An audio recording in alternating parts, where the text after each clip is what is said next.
30, I'll be 32 in like 10 days.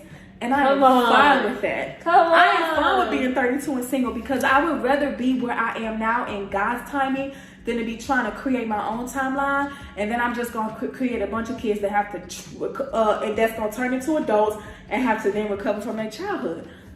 I'm not. What examples did you have of healthy womanhood and unhealthy womanhood? And which route did you go? Were you always on a healthy route to becoming a woman, or did you kind of veer off path because of some bad examples that you had or that you followed? You know what's so funny?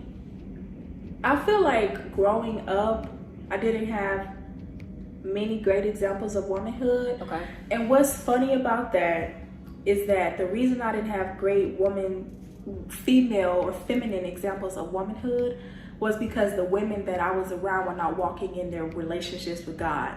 I can say simultaneously, each woman that was in my life as a youth, when I was a youth, once they became connected to God, they started to get it right. And once they started to get it right, then I was able to then follow their lead. But prior to that, I feel like I was literally becoming a little version of each person that I was around, because when you're young, you're like a sponge, you know, especially like how you were saying you were like 15 in this relationship and you were finding your identity in the person. It's because you were innocently like a sponge, the way we ought to be at that age. And so quite naturally we become what we are surrounded by. Like people say, you know, talk about being a product of your environment. We all naturally become subjected to that until we at some point decide like, okay, either you're gonna consciously make a clean break, because that was the decision I had to make.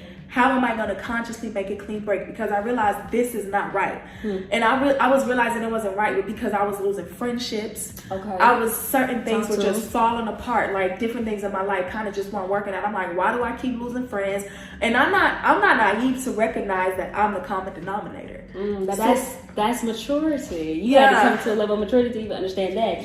Keep going. But no, so once I realized that, I was just like, it's me. And so I think instead of being more forthcoming and being kind of like the one who was more talkative, I think I started to take like a back seat and watch my surroundings. And then I made very conscious decisions about people that are very close to me, where I was just like, I love you, but I don't like the type of person you are. Like I genuinely do not like the way you speak, the way you, and it's not, I mean, sure, it could be considered as judgment, but for me, I had to make a clean break. Absolutely. And I had to decide if it was the direction that I wanted to go. And I made a decision like, it's not. And I don't know what this new path is going to look like, but I know this old path has to go. So being caught in the middle between like, okay, am I going to be like them? No, I've made the conscious decision not to be. But now I don't know what to do or how to be.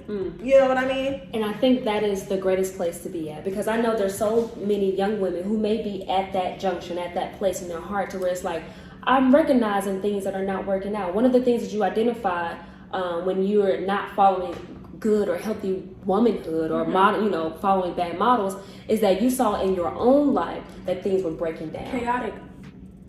So that is a clear sign that something is probably not healthy in you. And so it's time to reassess what you or who you've been allowing to show you womanhood.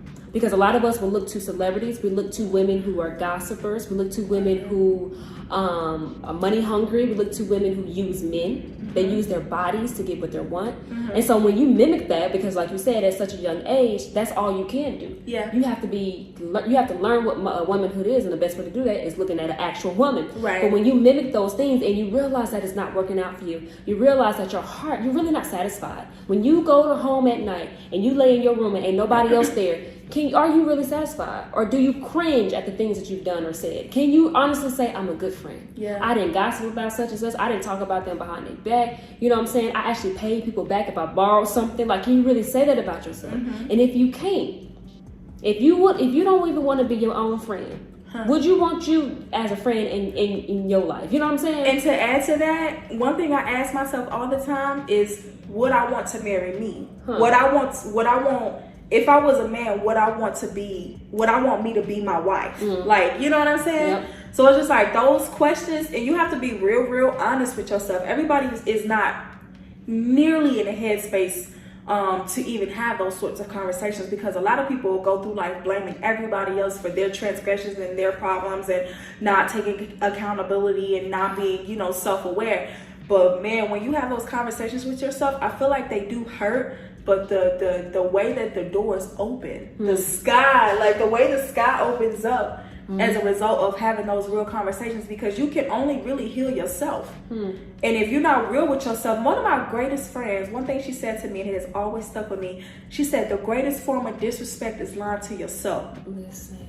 Let the pause for a second. Okay, say it one more time. Say it one more time for the people. She said the greatest form of disrespect is lying to yourself. Whether you in denial, whether you just being plain naive, that's the greatest form of disrespect. If you're going to disrespect yourself in that way, then you can't expect anything less from anyone else. But if you're going to be honest with yourself, take it there. Because I feel like true healing and breakthrough into womanhood is in the depths, in the despair of that truth, of the brunt of those conversations, of those realizations, of those epiphanies. You know how many epiphanies?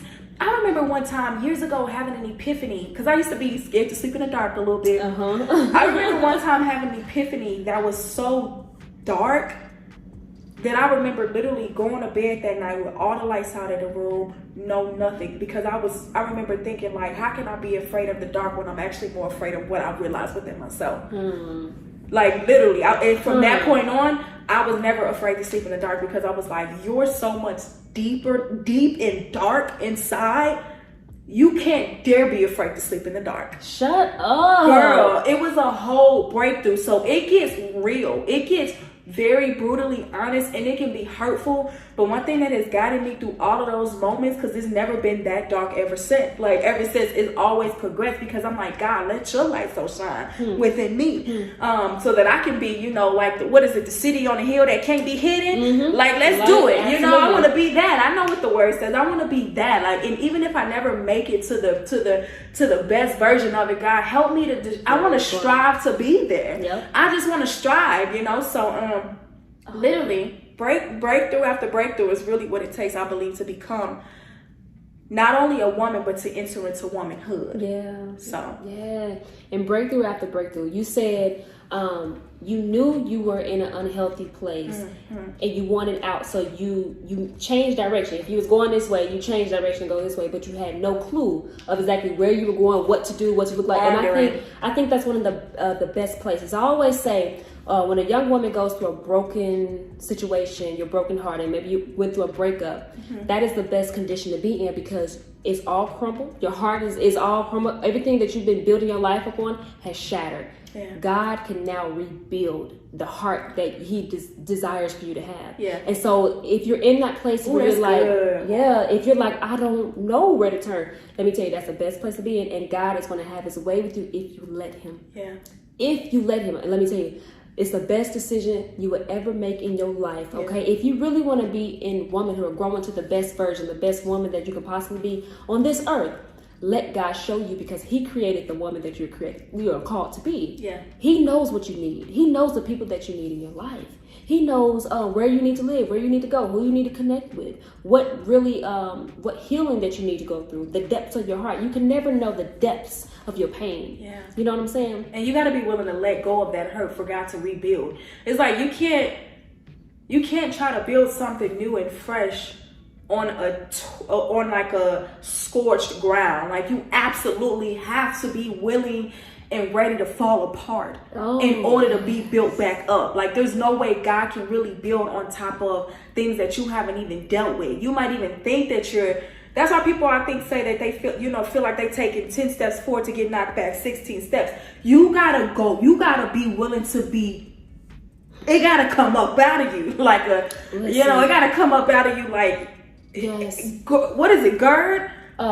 Gorge. Whatever it is. Yeah. You have to be willing to let it go. Yes. And to be able to even let it go, you have to be honest. You have to be willing. You don't even have to do it. And even if you don't have the capacity to do it. One thing one of my spiritual advisors taught me, and it always stuck with me. She said, you don't have to know how to do it. All you have to say is, God, I don't know how to do this. I don't know where to start.